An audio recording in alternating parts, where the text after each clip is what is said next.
Well, that's, a lot of things have happened since in the last decade, but my own view is that nothing that's happened makes that outcome impossible. It may make it harder, but I don't think it makes it impossible. So in my view, at least, this possibility is still an open one. It's possible to implement the position of the entire world, aside from the rejectionist states, and international law, maybe with some modification because of what's happened since. Well, that's about where we stand now. The question is, what are the options? What can we do about it? And we means people here.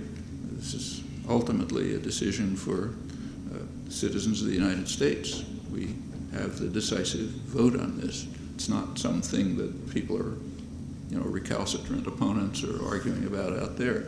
It's right here. There are several options. One option is the overwhelming international consensus accepted by essentially everyone and explicitly in accord with international law, World Court, Security Council resolutions, and so on.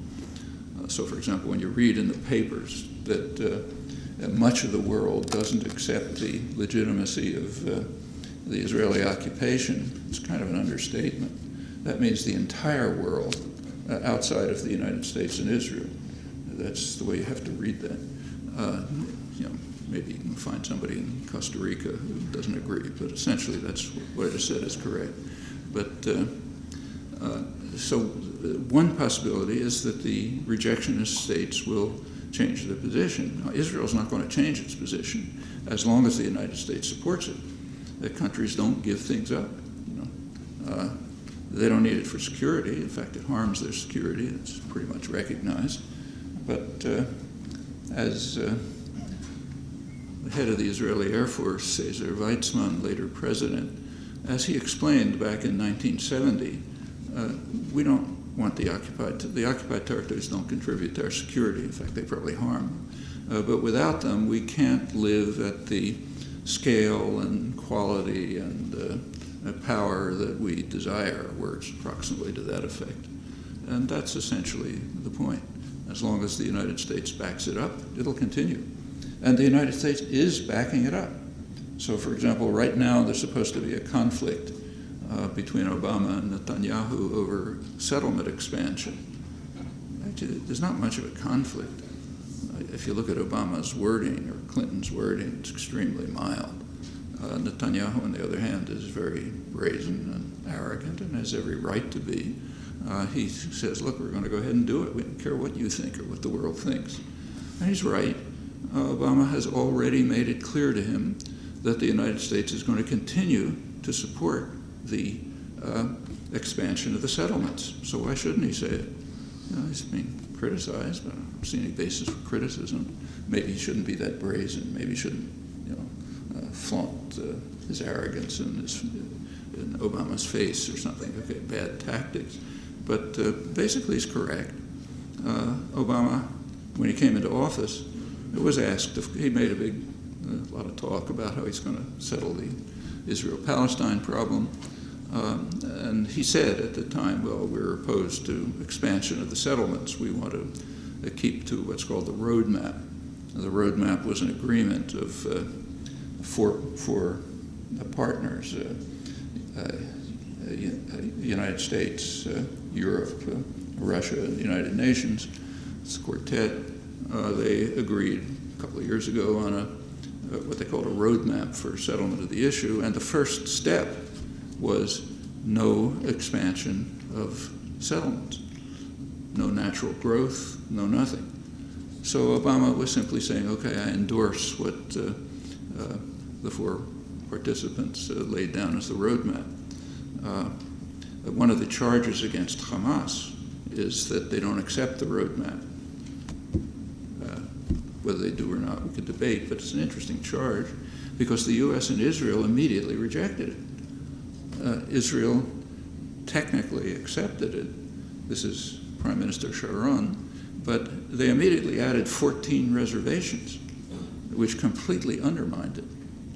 Now, the media here were polite enough not to report this, Activists knew it. You could hear it in talks, but it broke through to the public, or almost did, in former President Carter's book, Israel, was called Peace or Apartheid. In that book, for the first time in the mainstream, the reservations were articulated, and in fact, to make sure nobody would miss it, there's an appendix which lists them. And if you read them, you see that they simply undermine the roadmap. The United States essentially accepted them. It's kind of intriguing that Carter's book elicited a huge furor and much discussion right here as well. But I've never seen a reference to the one new fact that was brought up in his book, not new to people who've been following closely, but new to the public. See if you can find one. But it's there. So Israel and the United States rejected the roadmap, and when Obama came in and said, well, I'd like to keep to the roadmap, he was immediately asked in a press conference. His spokespeople were asked, what are you going to do about it if Israel continues to expand the settlements? And the answer was nothing. He was then asked, well, this is only symbolic, they said. He was asked, are you going to do what President George Bush #1 did?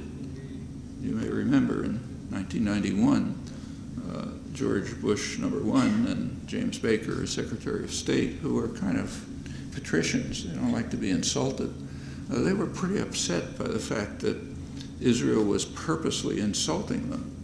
So when James Baker would go to Israel, as soon as he'd land, the Prime Minister, Shamir, would publicly announce, we're starting a new settlement, just saying, I won't repeat the words, but you know what they are. And Baker didn't like it.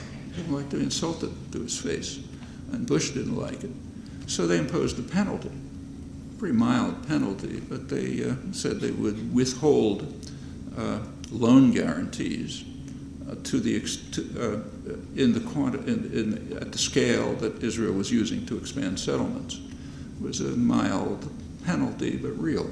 And Israel immediately backed down, as they always do. They don't confront U.S. power, not that crazy. So they changed from Shamir to Peres. Peres is more westernized. He understands the norms of Western hypocrisy. That's why he's considered a wonderful diplomat. He didn't, when Baker showed up, he didn't announce a settlement that day. He said, yes, Mr. Baker, we agree, no more settlements. And 2 weeks later, they started the settlement, which is fine for Bush and Baker. They didn't care, just didn't want to be insulted. They didn't oppose the policies.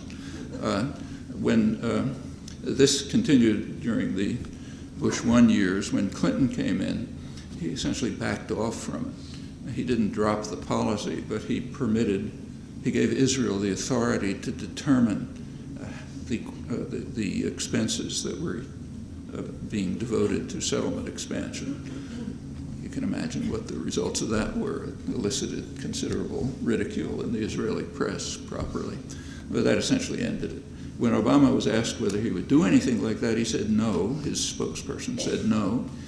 This is pure, what we're doing is only symbolic, which is telling Prime Minister Netanyahu, go ahead and do what you like. Essentially what it amounts to.